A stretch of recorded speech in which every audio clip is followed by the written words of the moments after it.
On va planter le décor avec vous, Thomas. Cette revue, qu'est-ce que c'est? D'abord, c'est un site internet qui a été lancé le 10 juin dernier, 10 juin, le jour de l'appel du général de Gaulle, et certains se disent même gaullistes au sein de ce front. C'est le cas de Michel Onfray. C'est le cas de Michel Onfray. Ce matin, il y a donc la revue en kiosque, il y a eu, et Stéphane Simon le disait ce matin à votre micro, Thomas, 31 000 abonnements, donc 1 million de recettes environ, il y a 10 salariés.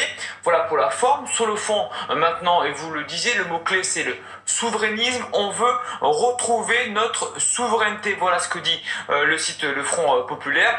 En quelque sorte, une union des souverainistes de tous bords, souverainistes de droite, de gauche, plutôt de la droite radicale et de la gauche radicale. Il suffit de voir les contributeurs à ce site. Là, je ne parle pas pour ma voisine, Philippe de Villiers. Drôle de tête, il faut le dire. Voilà. Oui, Philippe de Villiers, on va vous poser des questions, on va vous demander ce que vous en pensez, évidemment. Philippe de Villiers, Jean-Pierre Chevènement, Didier Raoult, ou encore Jacqueline Moureau, ancienne gilet jaune. On est au stade des contributions, puis il y aura un socle programmatique pour enfin, dit-on, un candidat en 2022. Ce candidat sera peut-être l'un des 8 visages que l'on voit derrière vous, Thomas, nous verrons. En tout cas, ce ne sera pas Michel Onfray qui a déjà annoncé qu'il ne serait pas candidat en 2022 à l'élection présidentielle. Tiens, je vous pose la question. Est-ce que l'une de ces personnes, il y a Jean-Pierre Chevènement, M. Philippot, Didier Raoult, Marine Le Pen, Marion Maréchal, Éric Zemmour, les frères Villiers avec évidemment Philippe et Pierre le général, est-ce que ces candidats pourraient représenter celui ou celle qui portera le programme que vous êtes auquel vous êtes en train de réfléchir? Non, absolument pas. Enfin, je crois qu'il n'est absolument pas question aujourd'hui d'être. Non, mais il n'y a aucune de ces personnalités n'a pour l'instant manifesté de souhait de se présenter d'une façon concrète, me semble-t-il. Non, c'était pas ma question. Jean-Pierre Chevènement et Philippe de Villiers ont conversé effectivement dans le premier numéro de la revue Front Populaire. Didier Raoult va faire des contributions. Quant aux autres, c'est-à-dire M. Philippot, Mme Le Pen, Pierre de Villiers, Éric Zemmour et Marion Maréchal, n'ont absolument rien à voir avec la revue, n'y contribuent pas, ne sont même pas, que je sache, abonnés.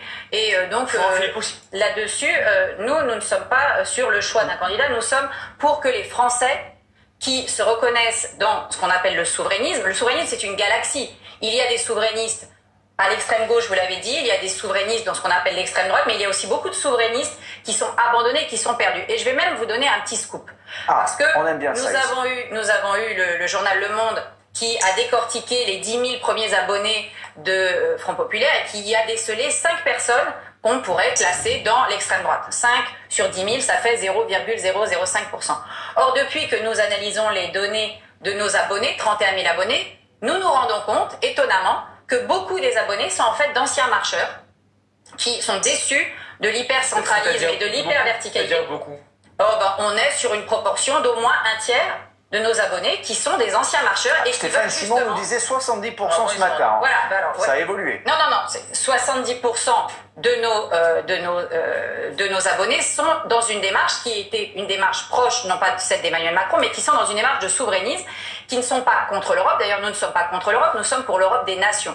Nous sommes contre l'Europe maastrichtienne.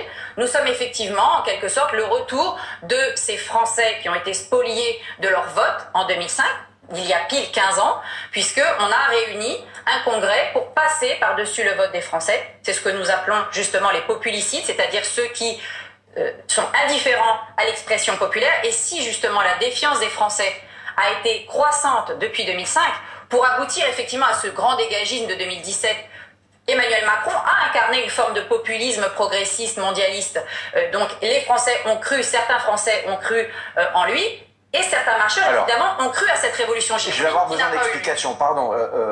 Juste avant, est-ce que vous avez le sentiment qu'Emmanuel Macron, puisque entre un tiers et 70% des gens qui vous rejoignent sont d'anciens marcheurs, est-ce que vous avez l'impression qu'il est souverainiste, Emmanuel Macron, aujourd'hui, dans ses politiques, dans sa vision de la société? Ce qui est certain, c'est que déjà, je pense pas que vous ayez accès aux fichiers de n'importe quel parti politique. Donc, vous pouvez toujours faire des sondages. C'est eux qui pouvez faire des sondages pour estimer les choses. C'est eux qui se présentent. Après, chacun peut décider de se présenter d'une façon ou d'une autre, volontairement ou involontairement. Donc il ment. Donc ça, après, je ne sais pas. Mais en tout cas, nos abonnés sont des menteurs. Je ne prétends absolument pas ça. Sinon, je vous le dirai, je ne le prétends pas. Donc, pour ce qui est du président de la République, à mon humble avis, en tout cas, et la façon dont moi je me suis aussi engagé auprès de lui, c'est que c'est quelqu'un qui a la conviction que l'Union européenne est absolument essentielle dans le socle du jeu mondial et que nous devons absolument nous forger toutes les nations européennes ensemble pour être forts vis-à-vis de ces blocs mondiaux, mais qu'à l'intérieur même de l'Europe, la France doit exercer parfois un certain souverainisme et un patriotisme économique qu'il est en train d'incarner de façon plus accrue suite à la crise Covid-19. Et donc son plan de relance, on le sait bien, il l'a cité, résilience, autonomie, il y a quand même une part qui revient aussi à la nation. Est-ce que le souverainisme, c'est un conglomérat des extrêmes? Ah non, absolument pas. Vous pensez que au moment du traité de Maastricht, vous pensez que Philippe Séguin était à lui seul un conglomérat des extrêmes? Philippe Séguin et Charles Pasqua, ce sont des noms qui reviennent souvent est un extrémiste, dans ceux qui défendent vos idées. Est-ce que c'est un vernis ou est-ce que vous êtes dans la lignée de ces hommes politiques? Ah non, nous ne sommes ni poujadistes, ni boulangistes, ni fascistes. Je pense qu'il va falloir effectivement aussi que beaucoup de ceux qui parlent de nous lisent un petit peu la revue. Je pense que ceux qui jetteront un œil à la revue... Pour nous en parler, pour nous expliquer quelles sont vos idées. Alors, la question, effectivement, vous évoquez l'Union européenne, nous sommes contre le supranationalisme, en effet. Nous ne sommes pas nationalistes et nous sommes contre le supranationalisme. Et effectivement, l'Union européenne, c'est l'ensemble des débats d'ailleurs de la revue, est un supranationalisme dans la mesure où elle capte un certain nombre de missions qui sont des missions qui reviennent à un État souverain.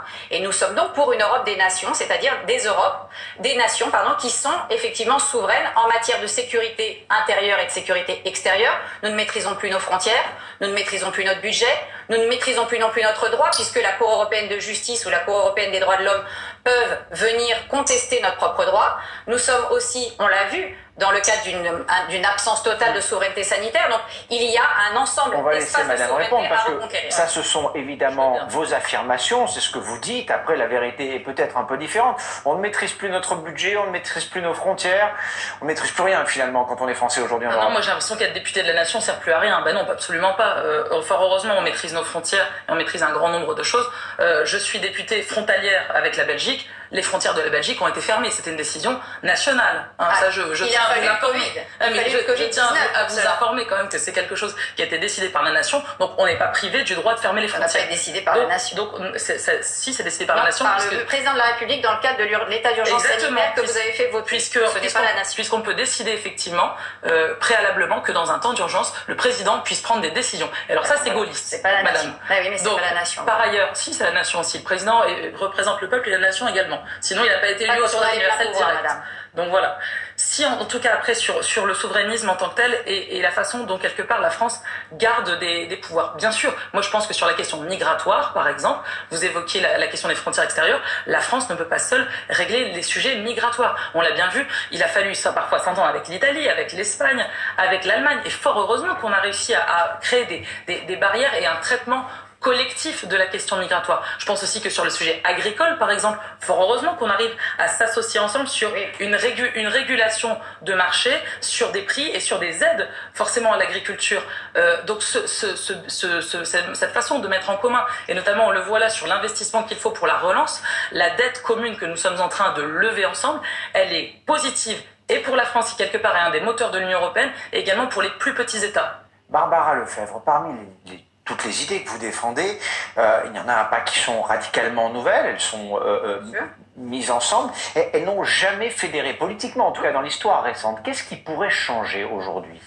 Ce qui pourrait changer, c'est que précisément on est arrivé au bout d'un cycle. Et c'est justement d'ailleurs très intéressant dans l'échange qu'ont eu Jean-Pierre Chevènement et Philippe de Villiers en ouverture de la revue, c'est d'expliquer que effectivement il n'y a jamais eu véritablement de parti souverainiste en France, et il n'y en a pas aujourd'hui.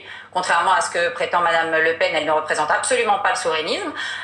Il y a effectivement un besoin de créer un socle d'idées qui permettent non pas de créer un parti, mais de créer quelque chose qui pourrait porter une personnalité, qui irait prendre des idées qui viennent, on pourrait dire de la droite, de la gauche, mais on est bien aujourd'hui dans un déplacement des clivages politiques, et ce n'est pas Emmanuel Macron qui a inventé ce déplacement des clivages, c'était déjà largement dans les quinquennats précédents.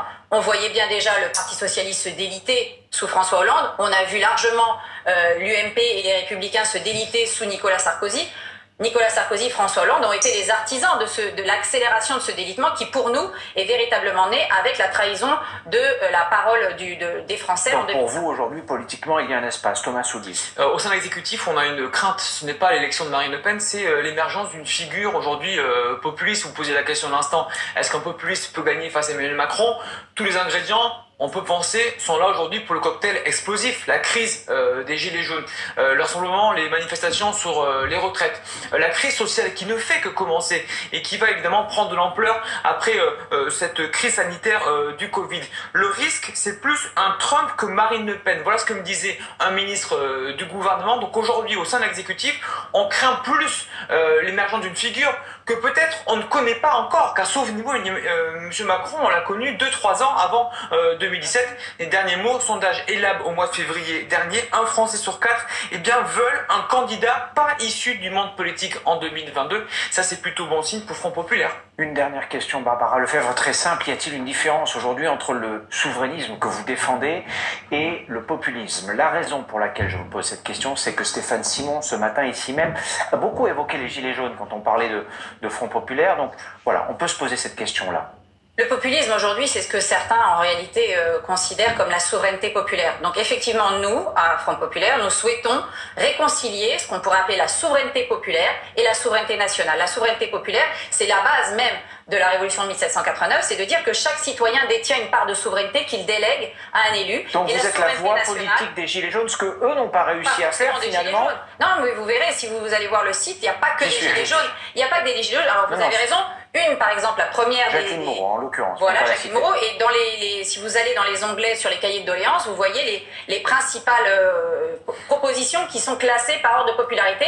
Et effectivement, la première, c'est le RIC, le référendum d'initiative citoyenne. Mais vous voyez, le deuxième, c'est sanctuariser les données informatiques de la France. Il y en a d'autres, c'est allouer les biens immobiliers vacants de l'État au logement social d'urgence. Vous voyez là que je ne crois pas que nous soyons dans le fascisme. En tout cas, le débat est lancé. Merci à tous et à toutes d'être venus sur ce plateau.